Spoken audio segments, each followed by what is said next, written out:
Hello out there in podcast land. Welcome to Singularity Shadow Season 2. Before we begin, however, I want to just take a moment just to thank you all for this amount of support I received for Season 1. I received a lot of feedback and some criticisms. Criticisms are welcome too. But I hope that in this season you will see a marked improvement in terms of my craft.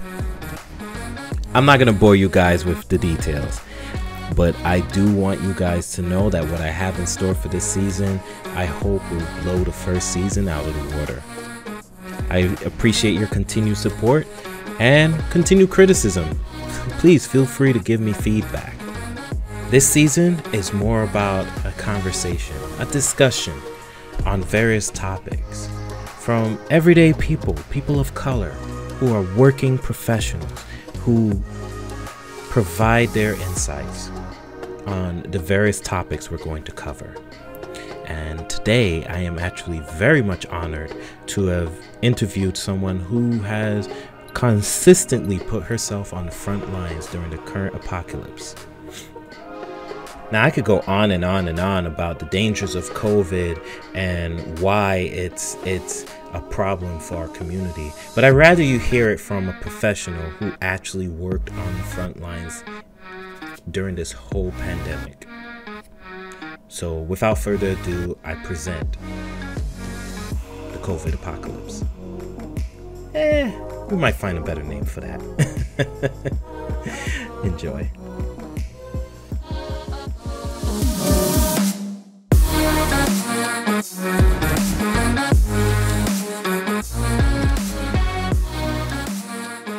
What I wanted to talk to you about is mainly COVID and the influence of COVID, predominantly on not just you, but what you have seen. Given the fact that you actually work in a health profession, I wanted to get your take on what your experiences are and what you can share. But yeah, why don't we start with you telling us about yourself and I guess your professional interests right now in terms of what you do. Okay, so I wear two hats at the moment. I am an EMT in Midtown Manhattan. I work for one of the hospitals. Generally cover Midtown, Hell's Kitchen, like Upper West Side area.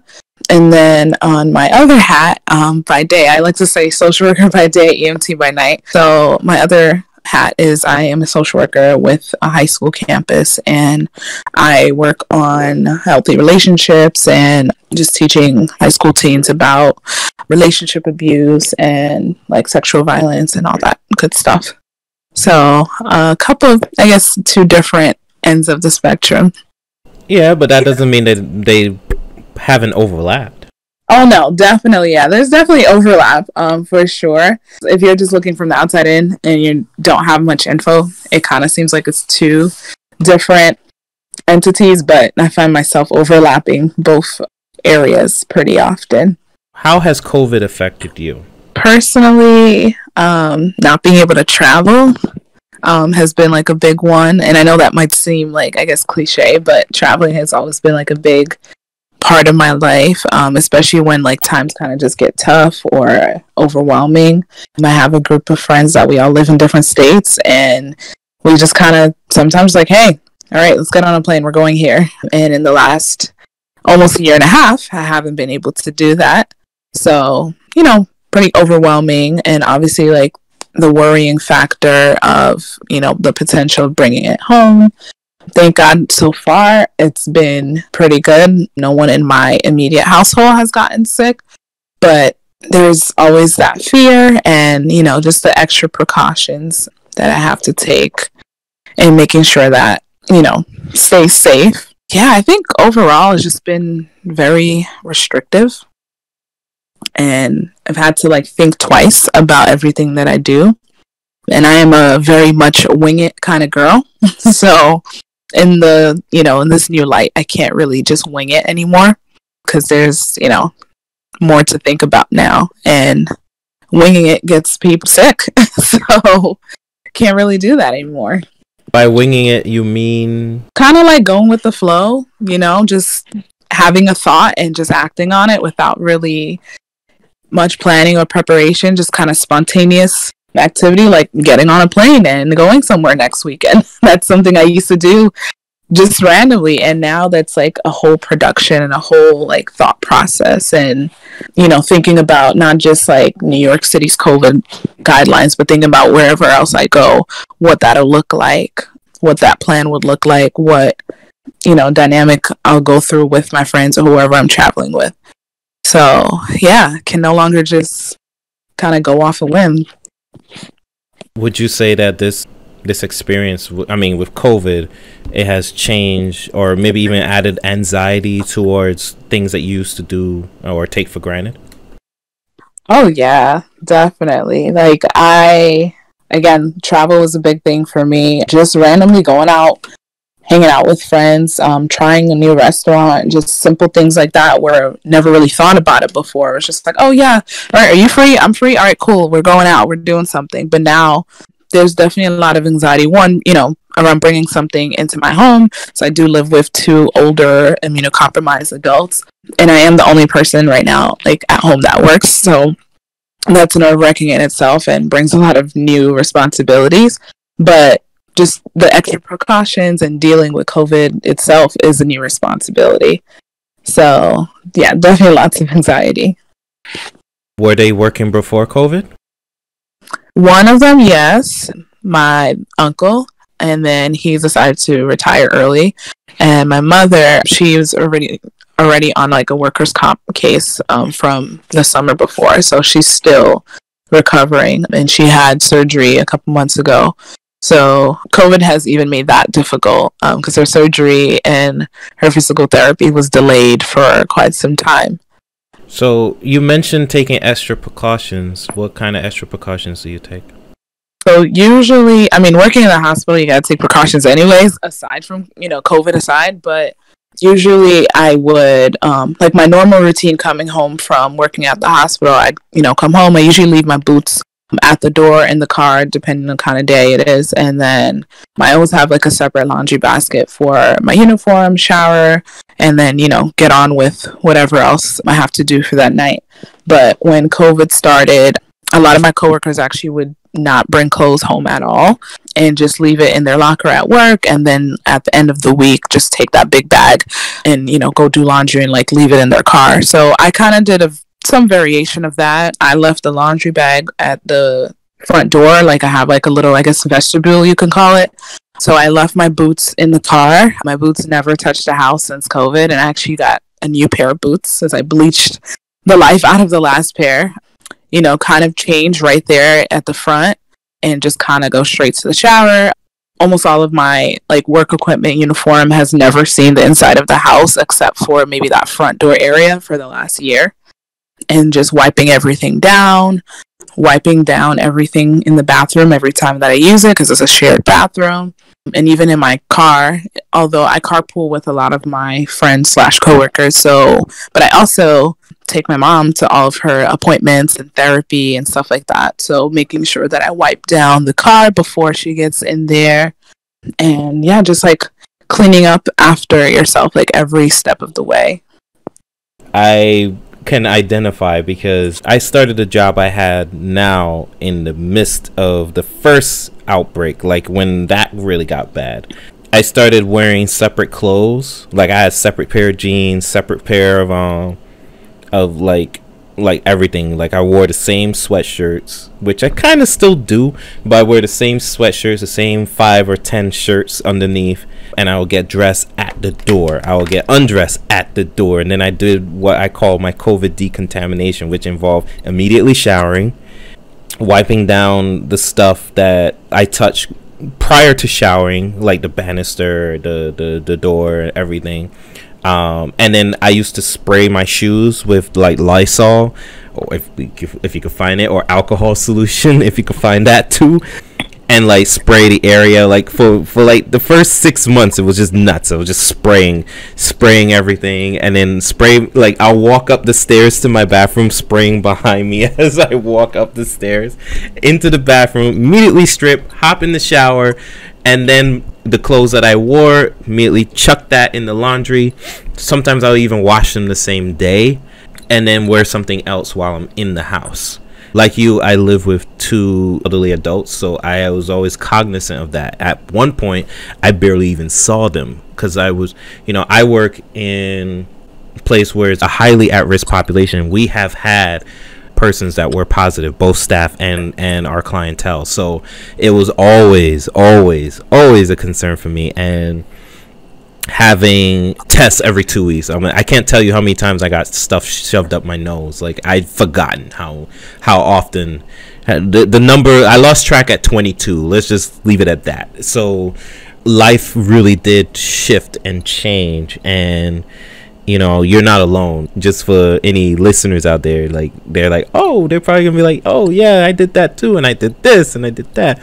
I mean, I heard of people who basically got changed in their cars and stuff like that, like doing some crazy stuff. So is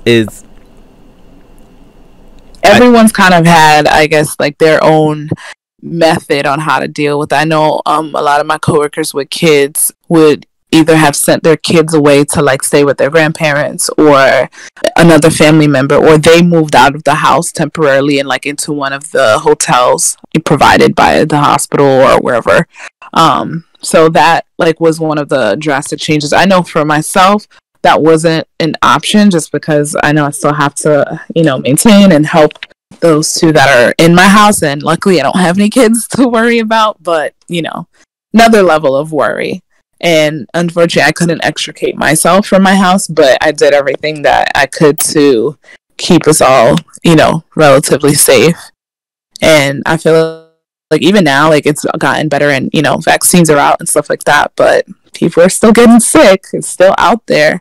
So, yeah, just wishful thinking at this point and continuing to, like, take precautions, as I feel like a lot of people have let their guards down over the last few months. So I've been trying to keep my guard up still and remind others that, this fight is not really over yet. So, okay, few things. Well, first, does this mean that you are hesitant to travel certain places, since you mentioned earlier that you have to be cognizant of not only New York State's policies and procedures on quarantining and COVID, but other locations as well? Yeah, so like I had a New Orleans trip planned with the same group that I usually travel with last April. So right when the pandemic first hit. So obviously we didn't really know much of what was going to happen, and we thought the shutdown maybe would be for a couple weeks, and we rescheduled and then rescheduled and then rescheduled. So our last, I guess, cancellation was like just this past month. We were supposed to go for Mardi Gras. And then, we decided, hey, let's look at what, regulations are in the state of Louisiana, because New York already has its own precautions, having to quarantine, having to get a test before you enter the state, and then a couple days after you enter the state. And then we were all debating, like, are we driving? Are we flying? And then just looking at oh gosh, I'm blanking. Looking at the state regulations for Louisiana and for the city of New Orleans in general, was they kind of had pretty much everything shut down. Restaurants were at 25% capacity, but it was really recommended that you stay at home or you stay in whatever hotel, wherever your housing is for that time being. So we're like, is there really a point? One, because, clearly it's not, they don't feel like it's safe enough to have people out and about. And 2, it's just like, why are we going somewhere else to do the same thing that we're already doing at home? And then we just really kind of thought, like, obviously people are still scared and there's still things going on. And then Louisiana became a very big hot spot. So again, cancel that trip and just kind of to be determined at the moment. And then we're all, like I said, all of us are from different states. I'm from New York. My other 2 friends are from Tampa and Dallas, Texas. So each state has kind of like their own things going on. And we all decided that it's not worth all the extra hassle and extra anxiety. And in all of that, there's still a chance that one of us can catch it and either spread it to each other or bring it back home. So we're kind of just waiting now. Well, since you do travel in a group and you stay connected with people from different areas of the country, can you share some of the anxieties that they have had, especially given this fact that the policies haven't been like uniform? Yeah, so like I said, I mentioned Florida and Texas, both states who they are a little different than New York. And the mandates are not as strict as New York. Although my friends, bless them, they have been trying their hardest to stay safe. I think for them, I know one of them is also immunocompromised. She was diagnosed with diabetes a couple years back, so she definitely is, concerned and doesn't want any complications and stuff like that being pre-diagnosed and everything. And yeah, they've just same thing, just elderly parents, siblings, pets even. And it's like, if I get sick, who's taking care of my pets? Or if my parents get sick, or if I get sick, who's taking care of me? So just like kind of the same fears. I think for them though, what they describe as lucky to work jobs that they are fully remote. One works for the IRS, so she has a whole computer set up in her living room and she has not been to her office in over a year. And the other one works in marketing and pretty much the same kind of setup. And so far, both of them have reported that they will not be returning to their respective offices anytime soon. So there's like a plus in that. But then there's also kind of like, just kind of, I don't know if anxiety is the right word, but just, kind of like, I guess cabin fever. I've been home for so long and we're all used to being social people. So in that sense, they, being at home, being in front of a computer screen all day kind of gives you a whole other load of issues. And just, missing birthdays, missing, our normal, I guess, routine of just hanging out. Because we're used to traveling to see each other for birthdays and whatever other things that we just like to celebrate together. So they've definitely been very anxious and very, I guess, antsy too, to kind of like get back to normal, whatever normal is. So I think socialization aspect has been definitely shaken out.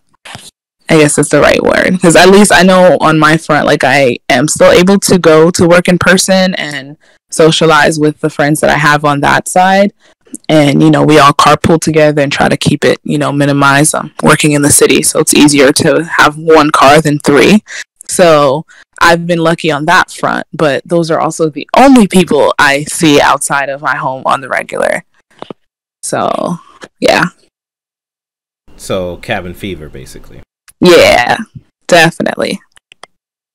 So what have you been doing to combat that? Because like, I mean, I'm not gonna lie, I've gotten a little lax. In fact, I'm not gonna say I've put myself at risk, but like perfect example, my whole COVID decontamination, I barely do that stuff anymore. I still get undressed by my door, but I don't necessarily hop in the shower now. And I started wearing clothes that I would wear like if I'm going out or whatever. Like I started wearing like, switching up and wearing like more regular stuff to work rather than the everyday stuff, because I don't know, I'm feeling it's like feeling that monotony of the last year, the routine, it's like you got to start doing something a little different and start clawing in the inside of your own skull kind of thing. So yeah, like it's just like, what would you say you've been doing to combat that? Well, in the beginning, one thing, I have a big family, loads of cousins from all over. So one thing we started doing was doing like weekly family Zooms. It was already hard enough even before COVID. We don't see each other a lot since we all live everywhere, all over. But since COVID, definitely putting the restraint on just getting on a plane or getting in the car and driving over to see each other. So we started doing weekly family Zooms. At some point that kind of faded out, but we still like check in on each other in the family group chat, and then we have like smaller group chats, our regular people every day. So that's been helpful, and I know for a fact like at least once or twice a week we're all checking in on each other, FaceTiming still or doing smaller Zooms. Because before it used to be like 30 of us on Zoom, and we never had any solid conversation because everyone was, kind of all over the place. And the same with my friends. We've done like Netflix parties. I don't know if you've heard of that. Just like choosing like a Netflix movie or series. Not that old. No, not saying that, because I never heard of it until I did it. So, but yeah, just choosing something, and then we'd just be on Zoom or FaceTime together, and we try our hardest to kind of keep it at the same pace and pause and do our commentary and somewhat like what we've done before. And they have a share feature. Yeah, there's something like that. I tried it and it didn't work, and so we decided, was like, you know what? Let's just get on FaceTime and let's just time ourselves and click play at the same time, and hopefully it works out. So far, we've done a few of those, and it's always been successful and really, a fun time. And then we get sad in the end, and we just start reminiscing about like college memories or childhood memories and just stuff funny moments that we went through, or moments where we never, like, we kind of think back, wow, would we have ever thought about this? And I guess most people wouldn't know this, but I pledged a sorority when I was in college, so we obviously went to a lot of like frat parties and stuff like that. So a lot of my friends, we just joke and talk about, wow, like, just think about how crowded and in some cases unsanitary most of those parties were, and look at where we are now. Like, could we have ever imagined like we'd be in this point where we're kind of looking over our shoulder and making sure everything is kind of in order when it comes to cleanliness and stuff like that. So yeah, just kind of reminiscing, sending pictures. That's one thing I've been doing lately. I have loads of pictures from like years ago, so every so often when I kind of get into my feelings, I'll text, random friend or random group chat a picture that I found of us from like 5 years ago. And just doing things like that, trying to just keep ourselves going. If somebody invited you to one of those frat parties tomorrow, you would say? Absolutely not. College me from 5 years ago is definitely not me today. Even without COVID, that would still be, I think, a hard no. Oh, okay. Not frat party then, just party then, or any kind of large gathering. I would say, I don't know. So I've been to a couple of gatherings. One where most people were tested and even had like their test results kind of shown at the door. I wouldn't say large gathering. I would say medium gathering. And even those, I don't know, like 15, 20 people. Is that large? I mean, before COVID, no, but I would say that's large for COVID, yeah. Yeah, so, but not in a public space, just in someone's home. And like I said, everyone had been tested within the couple of days leading up to that event. So I was nervous, but I also kind of thought, I was like, all right, well, I've been vaccinated. I've taken, as much precaution as I can. I kind of work in the cesspool in a hospital in EMS in general. So I'm like, I think I've built up some immunity. So I was more so nervous that if there's an off chance that I brought anything to anyone versus me catching anything from anyone. But that happened in January. Everything is smooth sailing. Everyone's still healthy. But I think that's probably the only event that I've been to since COVID. See, like, I myself have done some small events, and, I have probably at most like 6 or 7 people here. I like barbecuing. I just like it, but I had to take some precautions. Like, for my birthday last year, I did a birthday barbecue, and, that was like in the height of the second explosion of the outbreak. So, because everybody wanted to run out after Memorial Day, and between Memorial Day and July 4th, people were just going nuts, and then that's when the explosion happened. So I had to take precautions, set up my sunroom as a COVID decontamination room. I required all my guests to bring a change of clothing. So they came into my house through the sunroom. I had a rack set up with hangers and everything. Hang your outside clothes on that rack, please and thank you. Please change in here, close the door. And then they basically came out in like fresh clothes, fresh linen and stuff like that, and we chilled, we had fun, we had barbecue, and then did the reverse on the way out, you know, kind of situation.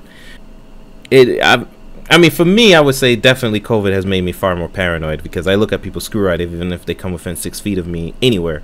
So it's gonna last probably the longest. If ever things get back to quote unquote normal, that's probably gonna be the longest effect that's gonna last with me, because I mean, personal space is twice my arm length, so if you're within that range, you're in my personal space. So like, yeah, so I do feel that it certain things are gonna linger, you know, and I don't know if I would feel comfortable going to a random person. Like there's this party that I tend to go to every year in the summertime, hosted by a friend of mine. I would give you a shout out, but I didn't get your permission to do that, so we'll just leave it at that.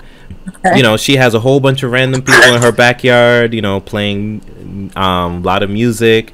You know, she cooks good food, good Haitian food. You know, you should know who you are by the time you listen to this. But I would feel uncomfortable now going there, because like it's a crew of people, you know, so I would feel very uncomfortable going there now.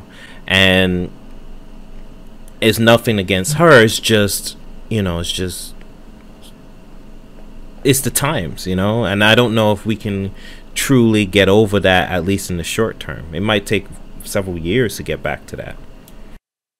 No, I definitely agree with that. I think the other realm for me, my work friends, some of them have been my friends outside of that job, and then others I've met there. So we've all, like, there's a group of 5 of us that we usually generally work around the same times. My partner, who I work on the actual ambulance, and we all kind of like just rotate sometimes if one needs a day off or whatever. So we carpool, like I mentioned before. So the group of us and their respective like spouses, girlfriend, boyfriend, whoever, we generally hang out, and we kind of feel a little more comfortable with just the group, just since we're always together anyway, so we don't feel as, I guess, nervous around each other. And one thing I forgot you when you asked earlier about, like, you know, what things have we kind of done to kind of combat the cabin fever. They introduced me to hiking. Nothing crazy, nothing to get no boots or nothing about, but we've just been going to the state park around New York and Jersey and Connecticut, and we usually take like 1 or 2 days out of the week and just find, you know, a different trail, get together, you know, usually do a car pickup or whatever, start out like take half of the people in Brooklyn, my other friend would take the others that are in Manhattan, and we meet somewhere in the middle and then follow each other.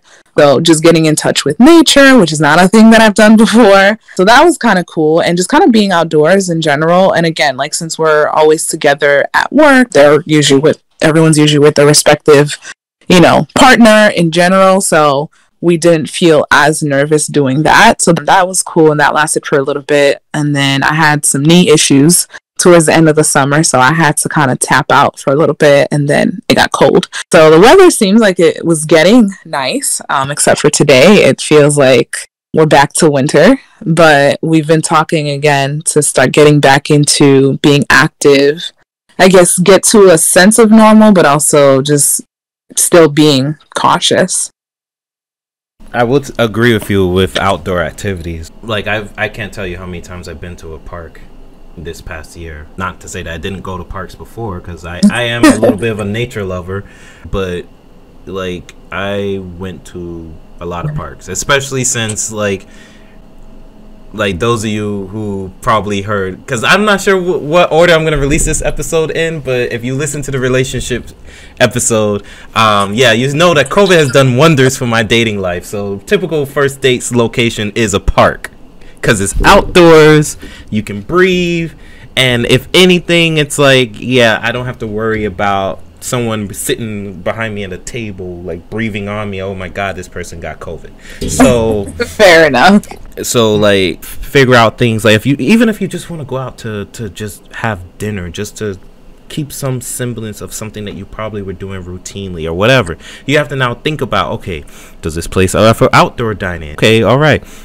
The indoor space, okay, are they spaced out? How far are you from this particular space? Like I went out with a friend of mine a few months back, and the only reason why we went to a particular location is because it had like I knew it had barriers in between each booths. So, you know, these are things that like we had to adjust in our thinking because it was a concern. Like you don't want to sit close to people, you don't want to be on top of somebody. Like, you know, now that the trains and buses are getting back crowded again, it's starting to make me feel uncomfortable because I'm like, yeah, no, because I remember how crowded it used to be before COVID. I'm not in a rush to get back to that right now.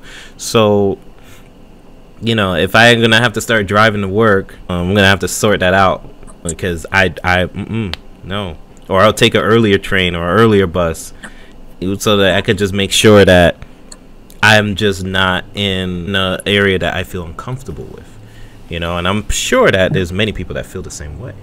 So I definitely agree with that. I think I hated taking the train and the bus even before COVID, and I guess ever since I started driving like a few years back, like any chance that I could drive somewhere, I would.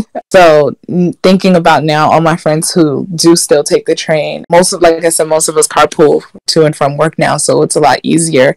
Especially my group of friends, we all work usually until around 12:30, 1 a.m. So the trains shut down from 1 to 5 and half of the group could not get home. So that's kind of where the carpooling thing started to be in the first place. And then we just kind of have kept it so far. I know the train has lightened that restriction. I think they're closed from like 2 to 4 now, 2 a.m. to 4 a.m. So it's a little easier. But I totally agree. Like I am nowhere near ready to get back into having to take the train for whatever reason. I do appreciate having my car and just having, you know, the comfort of just kind of throwing my stuff around and not really worrying about other people, but also having just my own personal bubble without, you know, outside people. So definitely I think travel has changed a lot. And even driving, like during like the height and peak of COVID, like last year around this time, there were no cars on the road, or just delivery, or just a few cars of people going to work or whatever. But now traffic is so crazy. So that's even like another issue. Everyone's out and about again, and there are so many cars on the road. So that's another challenge we have to look forward to. I'm assuming that means you're seeing an increase in cases. I don't know that I would say that, which is, you would think that. I think for me, specifically working in Manhattan in like kind of a center borough, I don't think we got as much of the heat. Though I sometimes work in Brooklyn, like helping out, doing some overtime shifts and stuff. But my primary area being in Midtown, obviously was definitely busy for a while. But now I think a lot of people, after seeing the initial outbreak, a lot of people became afraid of going to the hospital, or would go to the hospital last minute.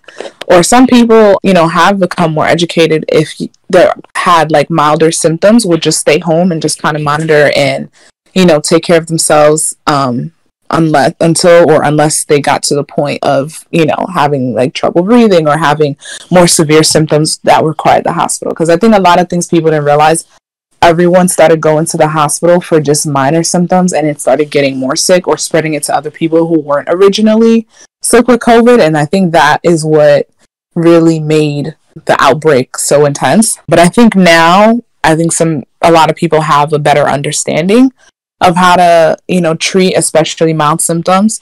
Like I have a close friend of mine who is actually a third-year med student who's been doing rotations, and she has a 1-year-old, and they both just recovered from COVID, and neither of them went to the hospital. They both quarantined at home separately from the rest of the family, and they just, you know, kind of took it easy. took, Tylenol and stuff for fever, stayed hydrated, and, drove both of them nuts for the 14 days, but they made it through without really having to interact with others. So I think a lot of people have started to learn that they are able to do that. Don't get me wrong, COVID is a big thing, but I think that, some people obviously have milder symptoms than others. So it's more manageable. And now that I feel like more people understand that and know that, they are not so quick to go to the hospital. So we're not seeing like that rise in numbers or that rise in hospital cases or patients that we pick up generally. In the beginning, it was obviously bananas, but I think now it's mellowed out. I think like obviously all of us, all the units and crews that I work with in our general area still see a few COVID patients throughout the weeks, but it's not, every day, and it's not multiple people a day like it was before. Can you share a particular case that stood out to you? I think in the height of everything, like March, April of last year, I guess I generally work Manhattan, but I do sometimes work Brooklyn. I think Brooklyn definitely took a hard hit. The smaller hospitals were really even the big hospitals were overrun, but the smaller, more local hospitals, at least in my area where I live, were so overrun. And talk about, patients that need a bed and, you're not able to transfer your patient to a bed. You have to kind of find alternative measures to place your patient so you can get back out there and, do. So I think being in the city, I think we got stretched out a lot. Every ambulance kind of has their own street corner where you sit and you wait until you get calls, and you generally do calls just in your area, usually about a 4 to 5 block radius in either direction. But once COVID hit, you were just wherever the call was, you were going. So, let's say I'm usually in Midtown. I found myself in Harlem pretty often. Definitely, kind of further away, and dealing with just overrun hospitals, dealing with seeing I think the freezer trucks were where it really set in for me.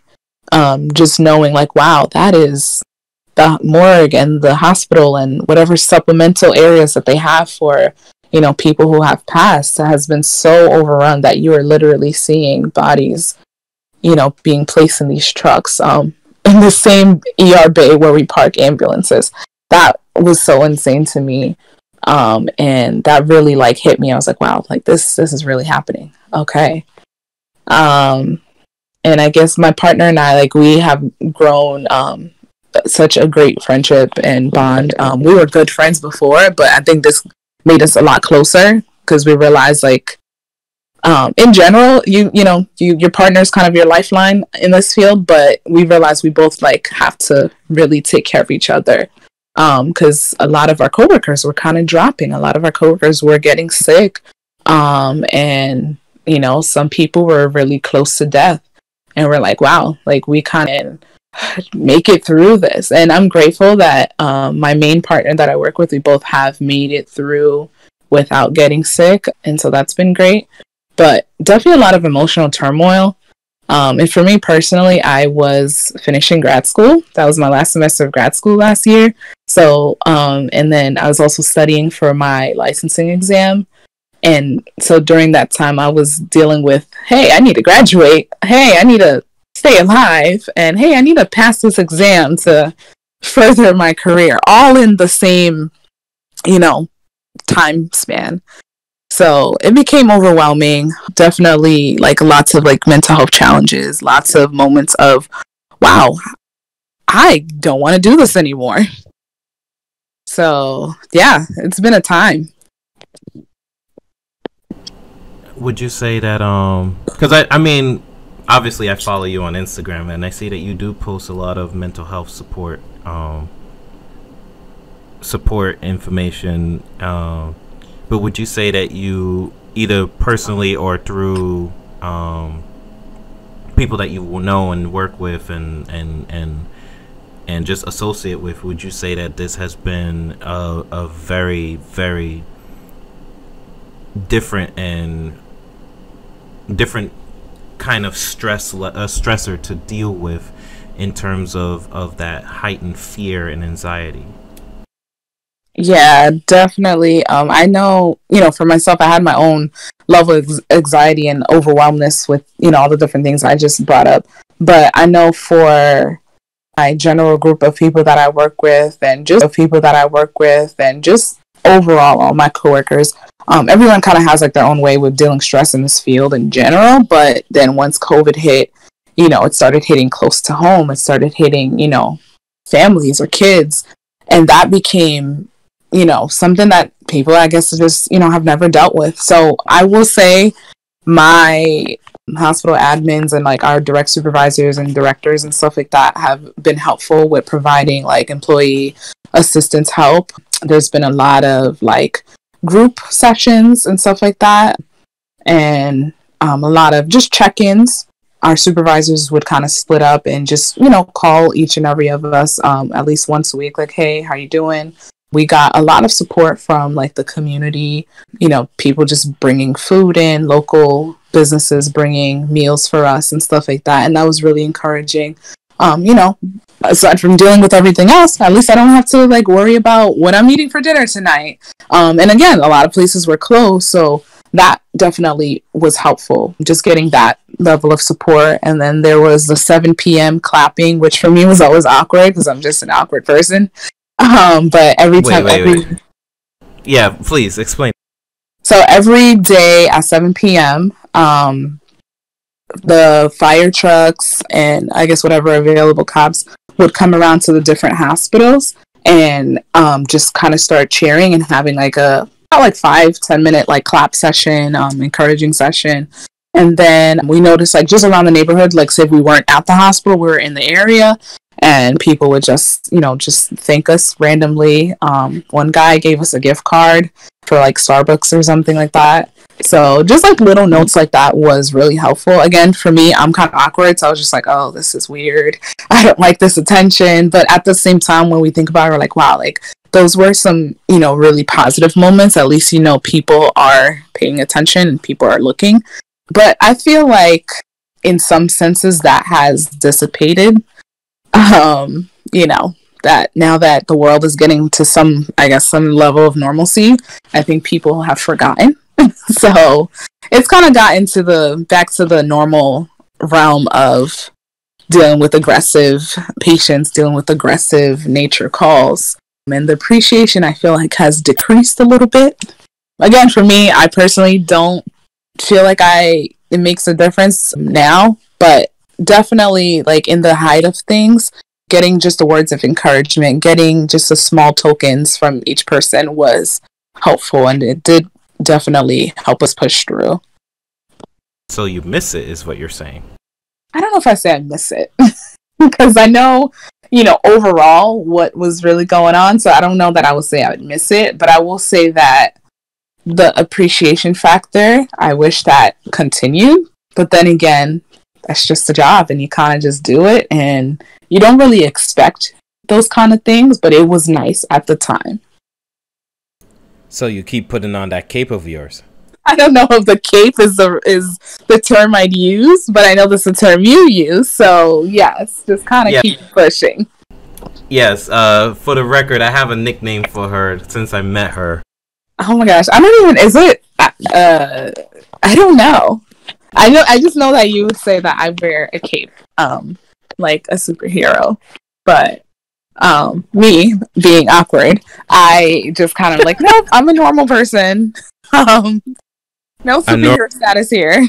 Yeah, a normal person that has willingly continued to put herself in the middle of harm's way, in the middle of a pandemic, like frontline. So yeah, I have a lot of respect for people like you, so I don't, you're a superhero.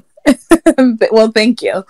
I guess it's weird because even my group of friends, like, we're all, I guess, awkward in our own way, but we all kind of say the same thing. We're like, I don't know, this is just a job. This has always been the job.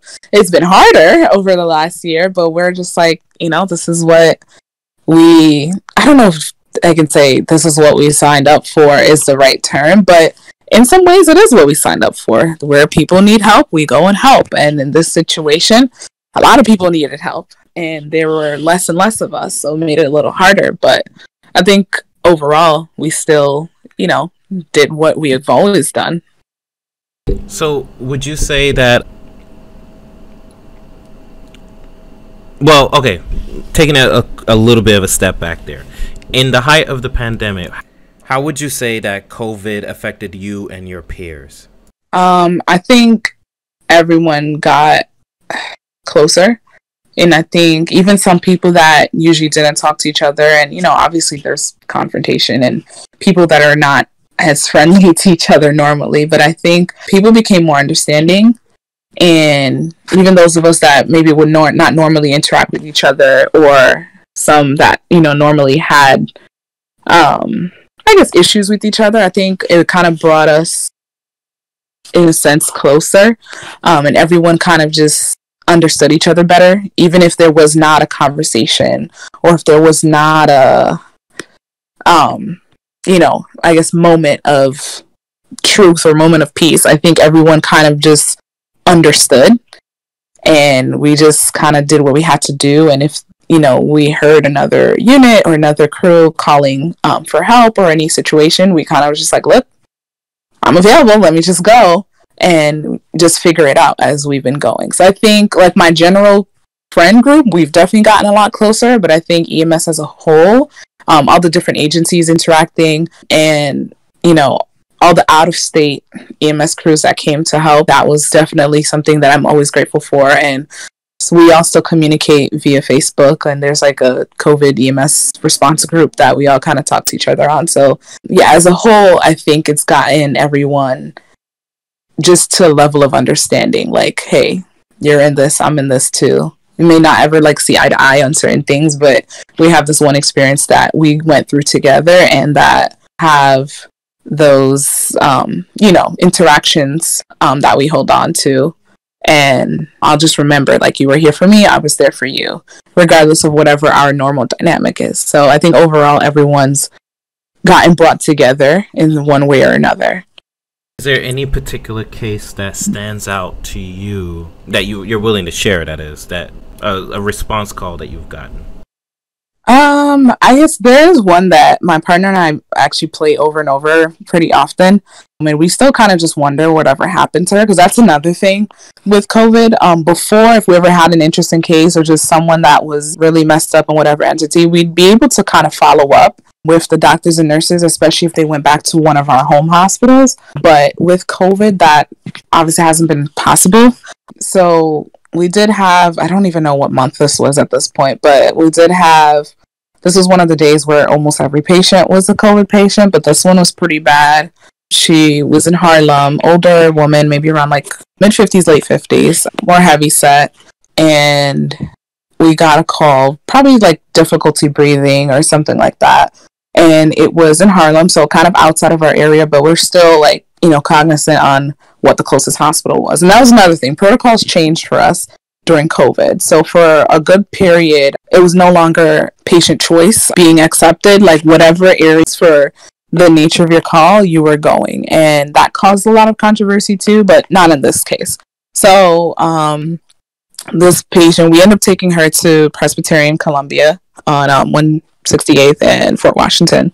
So she came in as a respiratory distress or difficulty breathing. She was on the 5th floor of a walk-up. So that already, COVID or not, definitely is a hard job. So we have generally about 60 pounds of equipment that we have to take on every call. And then knowing that this was a COVID patient, we had to gown up and mask up and put our goggles on and our face shields. So that adds a little extra, and you're in a plastic gown, so you're kind of insulated, I guess, if that's the right word. And was this in the middle of the summertime? This was, oh my gosh, I guess this was, I think, spring. So this was towards the summer. This was evening. It wasn't even that hot yet.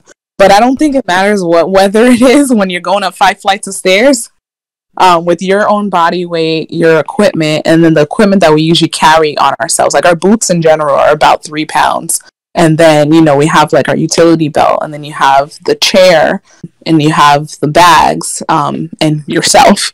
So 5 flights of stairs is already hard enough. And then this particular patient, she was having trouble breathing. She was in the bathroom. She had fell on the floor, wasn't wearing much clothes, so it was kind of hard to get her up because there's not a lot to hold on to. So eventually, we did what we could and maneuvered and got her up, had her family write all her like demographic info down for us and throw it in one of our bags. And right away we called for like extra resources, so for our paramedic units, so they can meet us by the time we get downstairs. And this lady was just not breathing good at all, and her oxygen levels were around 60%. Normally you want to be in your high 90s to 100%. So that was obviously concerning right away. But we also knew, even though calling for, additional resources, those were very scarce and spaced out. So there's a chance that we'd make it all the way downstairs before the other unit arrived. But in this case, they arrived right as we made it down the stairs. So it all kind of worked out. But, we spent some time trying to get her up, and then now was navigating getting down the stairs. So we're lucky enough that we have tracks on our chair. So going down, we just have to guide the chair down. But with a heavier person, you still have to make sure that you are, slowly tracking down the steps. And then one person is usually holding the chair at the top, which is usually the stronger person or the taller person, which is my partner, a lot bigger than me. And it just, it's easier. So, and then the person that is guiding the chair from the bottom, you're going down the stairs backwards, but you're also making sure that this chair doesn't tip or doesn't slip. So in some senses it's easier because you're not lifting, but in other senses you still have to kind of make sure everything goes right. So this lady, because, her oxygen was so low, but she became very disoriented and very confused and, wasn't really in control of like keeping her body together. Usually for someone who's like coherent, like we'll tell them like, hey, just keep your arms and legs kind of in the whole time, keep your balance, like try to keep your whole weight in the middle of the chair so we don't tip over. But unfortunately with this lady, she was, very confused and in pain and whatever else might have been going on for her. So her limbs were kind of like all over, and we had like an uneven distribution of the weight. So there was a moment where I think we were probably had maybe 2 or 3 more flights to go. And again, we're exhausted at this point because, we're hot. We just did 5 flights of stairs up, did a lot of lifting and maneuvering, and now we're on our way down. And this building, I remember, just had the heat going. So we were sweating. And then at this point, we're sweating through our masks. We're sweating, under our goggles. Sweat is getting in our eyes and stuff like that. And you can't, wipe anything off. So we're just kind of going with it. And there was a moment where my partner, he tripped and the chair slipped for maybe half a second. And I saw kind of my whole life flash before my eyes. I was like, oh, wow, okay. I think this is it, huh? And we quickly kind of gained our balance and readjusted and made our way to the next landing and took a break. But in that moment, we both kind of looked at each other like, wow, like that could have been it. Because I was at the bottom, so it would have went me, patient in chair and whatever bags, and then my partner. So luckily that didn't happen. That was really real. And this lady we already knew was in a point where she was close to dying, and just the mere thought of having any kind of like accident like that was scary. So we made it down, and our medics met us outside. They were already setting up the bed, and we moved her over, and there wasn't really a lot that we could do. We were about 10 blocks from the hospital, so we are like, you know what, just start helping her breathe. We didn't intubate her because that was another thing. We tried to minimize intubations outside of the hospital because that was a very big COVID spreader. So we just used one of the bag valve masks and, assisted her in breathing and just made it to the hospital. We called in a notification, and I guess the response team was waiting for us in the notification room or resuscitation room. interchangeable terms, and they took over at that point. And usually on, you know, any kind of like case that goes into the recess or the notification room, we're usually able to stay, or we usually help until everyone else from the team arrives. We're usually able to debrief with the doctors, but in this case we're not able to do that. It's just you kind of transfer them over, and then you start deconning yourself and deconning your truck, and, you know, do your report and go back in service.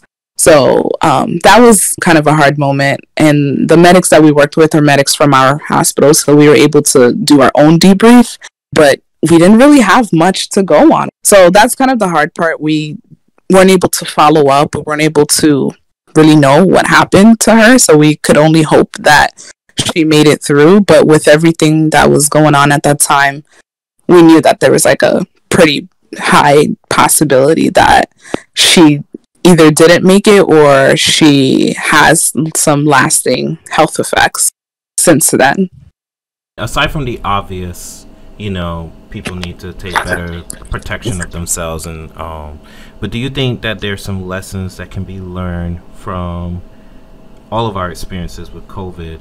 Like, case in point, like just describing what you just said, just listen to what you just described.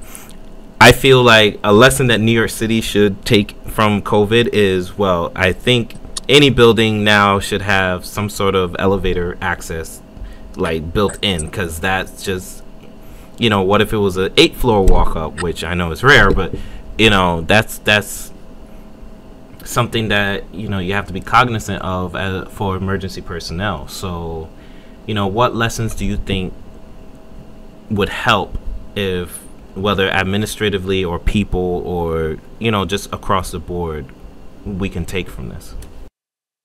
So speaking of the buildings, I think in New York City floors, and I think all of those buildings are a lot like older buildings. So this definitely was like an older building, so there's not really much that can be done on that front. But I will say, what lessons we could take, just, you know, continue taking those precautions, even though, like, yeah, we have loads of cabin fever and loads of just pent up energy and just wanting to be outside, wanting to see your friends and family. Continue taking precautions, get vaccinated. I know there's a lot of fear around the vaccines. I know I was definitely afraid to get the vaccine. Oh, that's the next question. I hope you know that. Okay, so, but that I would guess is part of this answer. But yeah, just continue taking precautions, continue keeping safe, continue socially distancing, doing minimal contact activities, and yeah, and then I guess we can segue into the vaccine question, because I don't want to say too much about that until we get there. Well, I was going to start with, was it required for you in your job to have it? So it wasn't required, but it was offered to us first. So anyone who had direct patient contact, so EMS personnel, anyone working in the ER, like the nurses, the patient care techs, the transporters, anyone in the ICU. So yeah, just anyone who would come face to face with patients on the regular, we were offered first, and like our administrators and stuff. So at first I was nervous, and I was just like, yeah, you know, we quickly learned like getting the vaccine was kind of hard at first, because there was not really that much of a supply, and because it was being offered to us first before the general public, you know, it was definitely pushed like, hey, you should do this. Not forcing you, not a requirement, but if you don't do this now, we're not sure, you know, when the next batch will be available or when you'll have a chance to get it. So at first I kind of was like, I don't know.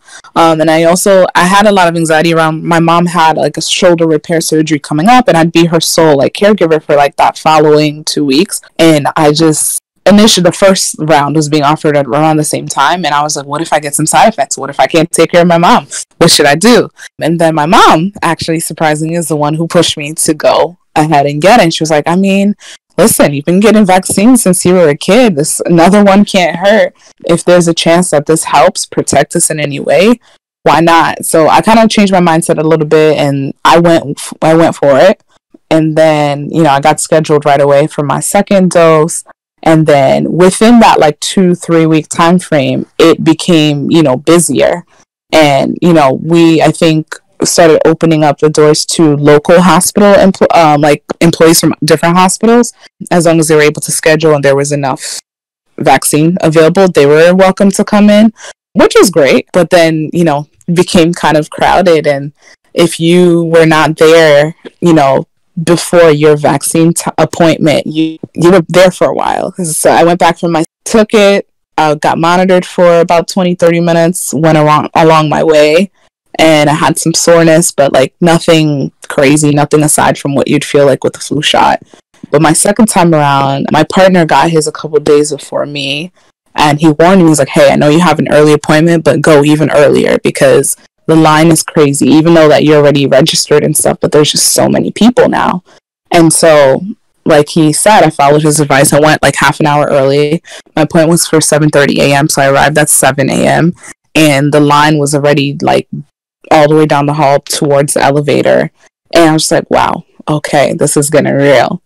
So again, I got pretty lucky. I was only there for maybe 15 minutes before I saw the nurse, got my second dose, and then I guess like about 2 hours later, I started feeling not so hot, but I knew even still, like I expected to have like some symptoms and stuff like that, but I was at least happy that I finished that process and that I, grateful and fully vaccinated and working on getting my mom in now and working on like encouraging other family members to go through with it.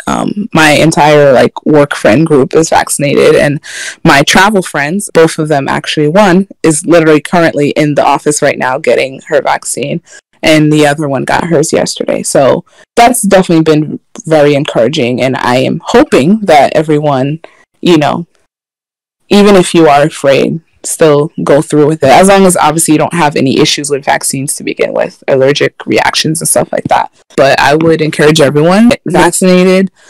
It is scary. We don't know everything, but then again, do we ever know everything? So yeah, that's my take on that. Well, I'm happy you brought that bit up. And for the record, you probably saw my update, so you should know already, because I am also vaccinated as well. Okay, so I'm gonna be real. I had some serious concerns about the vaccine, only primarily due to the fact I'm not an anti-vaxxer. I'm not. I am like a hardcore science buff. I believe in the strength of science and the fact that we are constantly trying to learn things, which is what science is all about.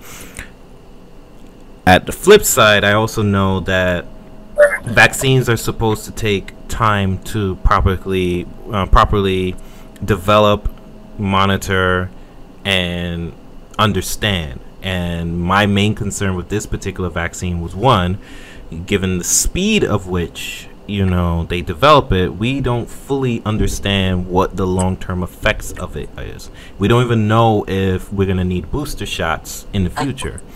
And with that, alongside that, I'm going to go there. I don't know if now I'm sterile. So if kids was in my future, it may not be in my future anymore, especially since this vaccine has now messed with my DNA, or specifically my RNA. But, these are all concerns that I had. I mean, I still have reservations now about just trying to see the long-term effects of the vaccine, because I get the feeling that as more and more time goes on, we're gonna find you're gonna hear news about. I saw something posted this morning on some article on one of the news sites that I follow that said that there's new side effects to the Moderna and Pfizer vaccine, and I happen to get the Moderna one, so I haven't read the article yet, but I'm curious to see how much of these actual side effects are actually from the vaccine, or is it correlation like the AstraZeneca vaccine where they said like 11 people got blood clots, 11 people out of 16,000. I think that was more correlation than not causation, but at this point you can't really tell, because these vaccines haven't really been in trial for long enough for us to know. So I think that's a lot of where the hesitancy come from. And let's also just be real, like, black people in vaccines don't really have a good track record. So I know. That's another thing that was brought up My partner and I talked a lot about that. He's white, and we talked, and he's like, "Listen, I don't expect for Black people to want to do this. Like, let's really look at the history. Like, I totally get it. But at the same time, I think, it comes to a point where, like, how do we know if this works if no one wants to try it? If no one wants to give it a chance. And it's scary because, yeah, we've given chances before and we've been burned, literally. Minority communities in general, being oppressed in all these different kind of ways, definitely in the healthcare aspect. So now it's like, oh, this vaccine, like, why should I trust this? Like, what says that this is going to help? And I mean, I think that there is a lot of science behind it. I think that, yes, less than a year is kind of crazy.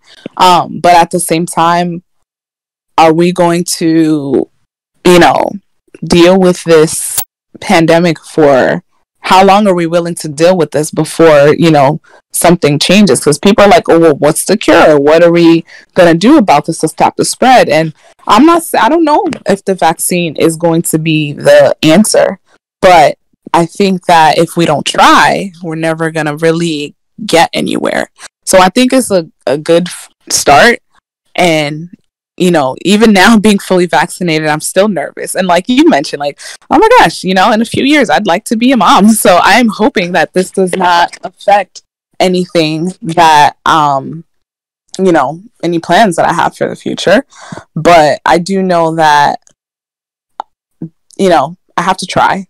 And I think that the more people that we get to try, the more data we're going to get, and the more we'll learn that if this is effective or what we need to do to make it more effective or whatever. So I don't think, just wondering like, hey, is this good? Is this not good? That's not really going to do anything for us if people don't actually, I guess, just kind of take the leap of faith and go with it. And hopefully something positive comes out of it.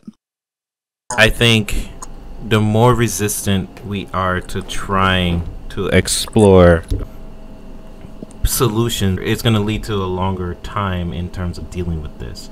I mean, just the simple fact that, just fighting with people just to wear a mask is just still even a debate to this day, and we're more than a year in at this point, is just mind-boggling. So I mean, I do feel that it has been remarkable that so many people have chosen and got vaccinated. Like, I wasn't gonna lie, I wanted to wait. I really wanted to wait, but I work with an at-risk population. I live with at-risk people, so I had to weigh, my pros and cons, and I figured,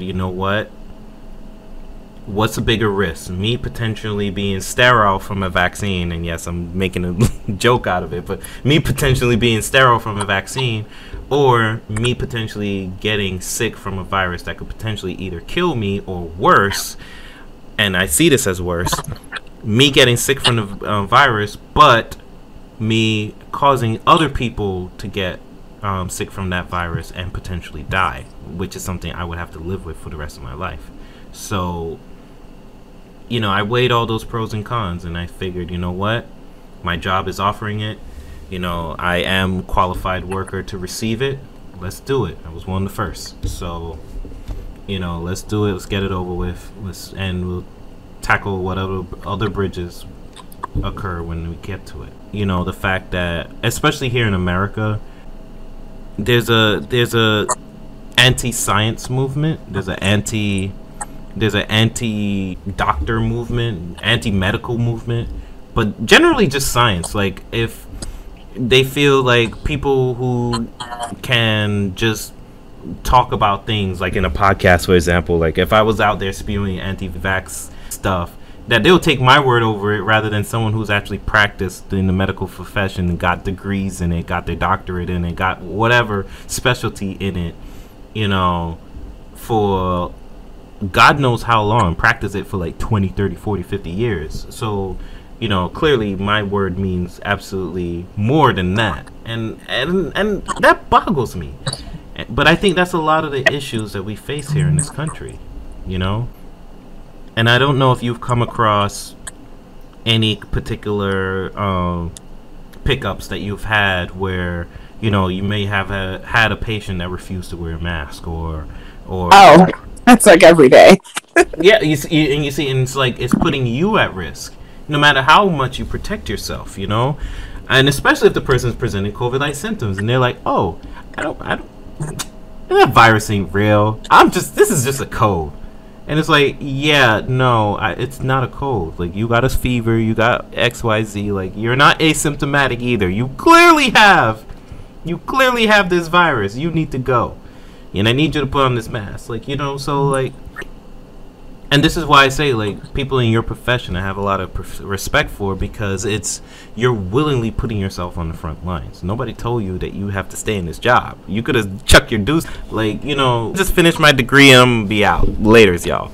Like, but you chose to put yourself out there. You chose to continue to be on that front line, to use your expertise, your knowledge and skills towards helping make the city and your community just a little bit better, just by trying to address that need to get them health, and that may make you feel a little shy, but you should really wear that cape proudly. I mean, you already got the utility belt, so you might as well wear the cape. I'm just saying, you earned it. You're funny. But it's one of those things where, like, I see this as, and I wish people took it more seriously here, but I see this as one of those reckoning things where, for years we knew about the anti-vaccine movement. For years we knew about, people who were versed to science. I mean, just the year before COVID got popular, people were really trying to have, what they called them, They had these measles parties. They had a special name for it, where they were intentionally trying to infect themselves with measles and smallpox. Yeah. So, like, that was a thing. And even that, it didn't affect us that hard in the city, but even that, like, there were some extra precautions being taken and stuff like that. But never did we think, then COVID became kind of the bigger issue. But yeah, that was something that was happening for a little bit, and it was not understood. To this day, I still don't understand why that was a thing. But yeah, measles made a comeback, and that was going around. But yeah, people were trying to do the COVID parties too. Yeah, no, exactly.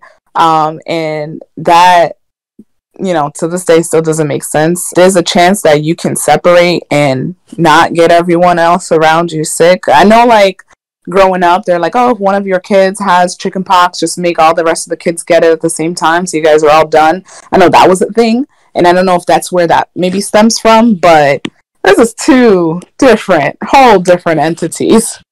And I don't know if people are just that ignorant or people just don't care.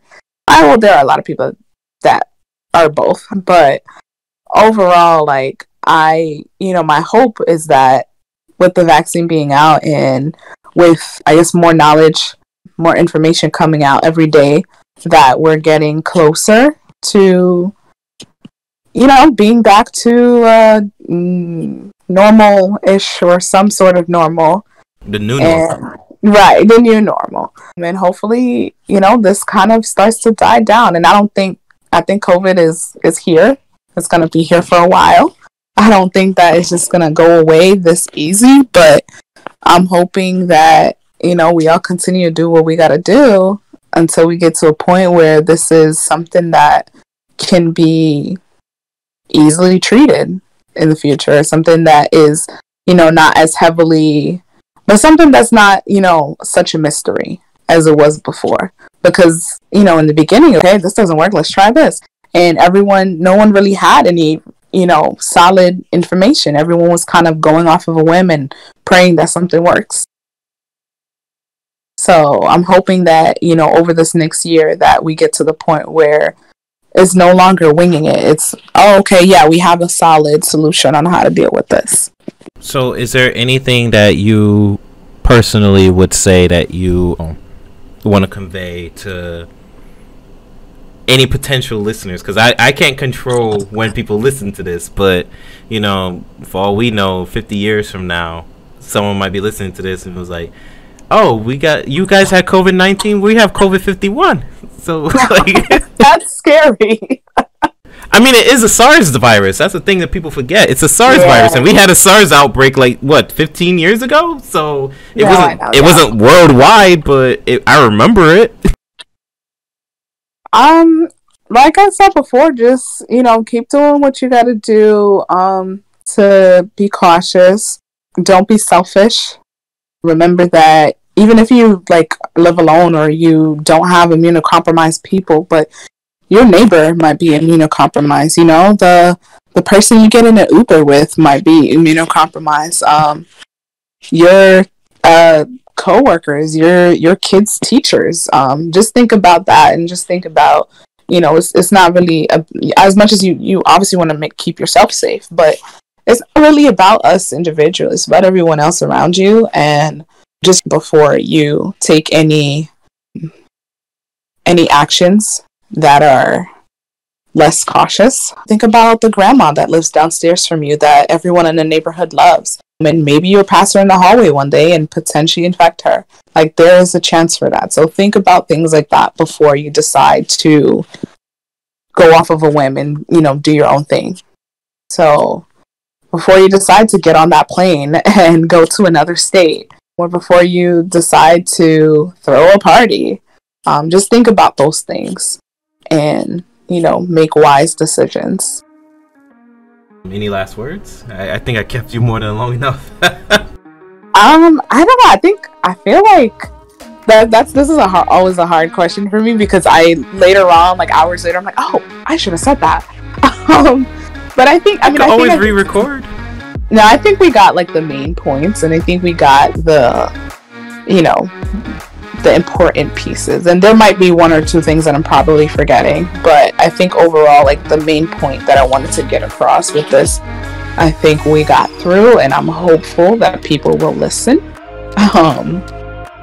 And yeah, I think that's what I got. Unless you have any more questions, but I always have more questions, but I try to not overwhelm people. Fair enough. But yeah, I think overall we got the major points out.